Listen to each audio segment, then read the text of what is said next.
Today, the Portland Trail Blazers cut Devontae Cacok, Wes Iwundu, and Brandon Williams. What does this mean for the two-way battle?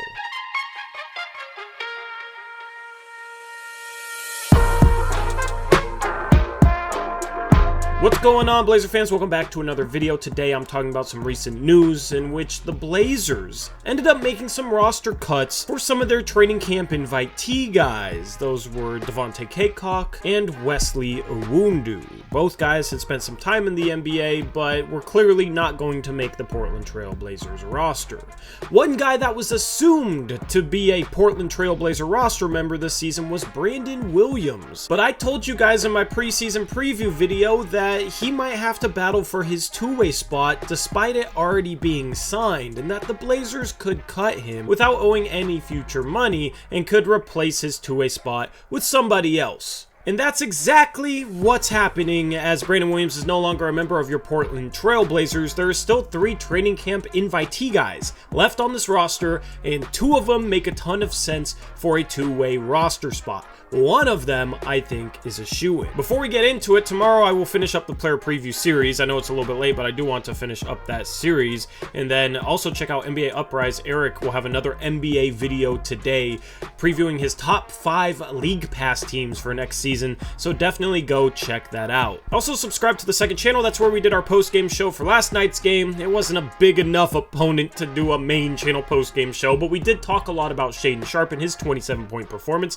So go subscribe to Blazers Uprise Live, the second channel. Now, in terms of the two-way roster spots, one name I think you can etch in stone, and that is Olivier Sarr. The Blazers needed more front court depth, only having Jusuf Nurkic, Drew Eubanks, and Trendon Watford at the center position. Trendon Watford being very undersized for that spot. Watford is undersized for the position, but brings some skill, but in regards to banging against the bigger bodies of the NBA, he's probably not the best option. Drew Eubanks probably isn't the best option in that regard either. He's not as skilled as Watford, but he is a little bit bigger, but he doesn't have anything better than average size for a center and isn't the strongest player. And then, of course, the starting center, Jusuf Nurkic, has missed time in the past, and hopefully he doesn't have to deal with any injuries this year, but it's been a big topic of conversation what the Portland Trail Blazers will do if Jusuf Nurkic ends up getting hurt, especially if they have to face teams with some bigger bodies. Well, I think you found the second big body that'll be on this team next season in Olivier Sarr. He's looked pretty good in the preseason, hasn't played much, but he's looked solid defensively, he's looked mobile, and we haven't seen it yet, but this dude can actually shoot threes. He played his college ball in Kentucky and then spent his rookie season last year in OKC, where he played in 22 games, averaged 7 points per game, 4 boards and assists,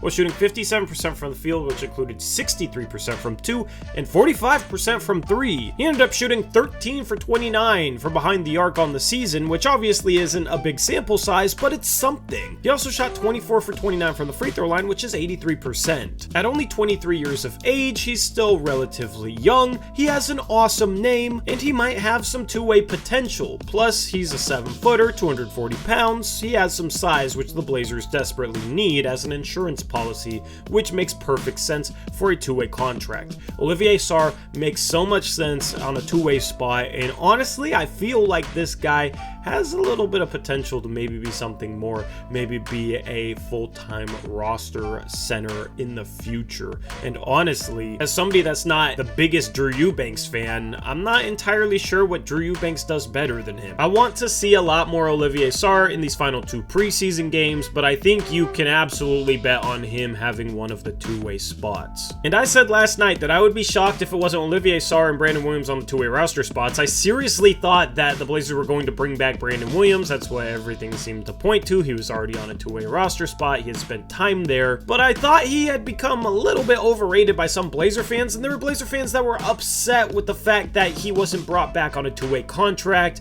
Some Blazer fans talked about how good he played last year. Brandon Williams did not play good last year. He had a couple good moments, some big games that were impressive, but in 24 games, averaging 27 minutes per game for the tanking Portland Trail Blazers last season, Brandon Williams averaged 13 points per game, 4 assists and 3 rebounds, but on 37% from the field, including 42% from 2 and 29% from 3. His true shooting percentage on the season was 47.6%, and he was easily a negative defensive player. He will probably never be an adequate NBA defender. He just doesn't have the size, length, or athleticism to be that. So you're talking about a very inefficient scorer that I think has trouble running the offense. He showcased that in the preseason this year, where he got tunnel vision and forced up some bad shots and didn't make the right play as a point guard, and then he doesn't defend. He's also almost 23 years of age. I just didn't really see where the upside with Brandon Williams was, and he didn't make a ton of sense on a two-way spot for a Portland Trail Blazers team that already has some questionable defensive guards that are a little bit undersized. Now, it'll be interesting to see what happens if Damian Lillard or Anthony Simons miss some time. It's going to be interesting to see who plays some backup point guard. It might be Keon Johnson, but I'm not sure he's entirely ready for that role. It could be Josh Hart as well. It'll be interesting to see what the Blazers do in case they don't have both Dame and Ant. They're going to stagger Dame and Ant. Ant's going to be the backup point guard. That much is obvious. But that third string point guard role, some people said it was going to be Brandon Williams. Obviously, that's not going to be the case. So even if you have Olivier Sarr on a two-way roster spot, you still have another two-way roster spot left.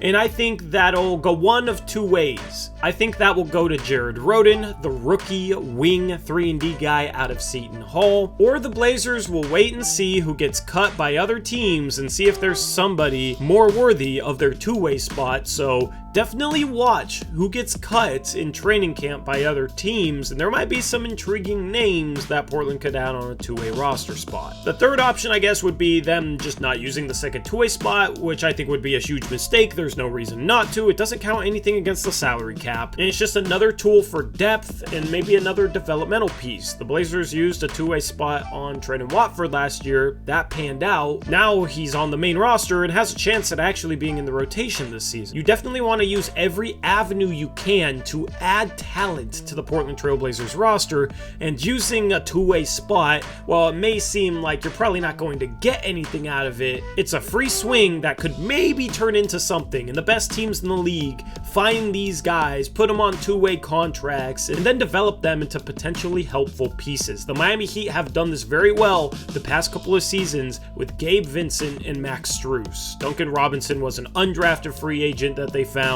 Miami has done a really good job working around the edges. That's something that I criticized Neil Olshey for in the past. That's something that the Blazers need to get better at. So using a two-way spot effectively is one of those ways to generate value out of nothing. Anyway, let me know what you think of this news down in the comment section below. Are you happy that the Blazers cut Brandon Williams? Are you upset about it? Do you wish he was back on the team? And then who do your two-way spots go to? Is there anybody out there that doesn't think it should be Sarr on a two-way spot? Let me know. I think you're probably going to be in the minority there, but for that second two-way spot, should it be Jared Rhoden, or should the Blazers just wait and see on who gets cut? I'm interested to see what's available out there for that second two-way spot, and we will definitely cover that and have conversations as we get more guys that are cut from other teams' training camp rosters. Anyway, that's a wrap for this video. Player previews finishing up tomorrow. I already have them all recorded, just have to finish editing them, and with that being said, I'm out of here. Until next time, as always, peace out. Go Blazers.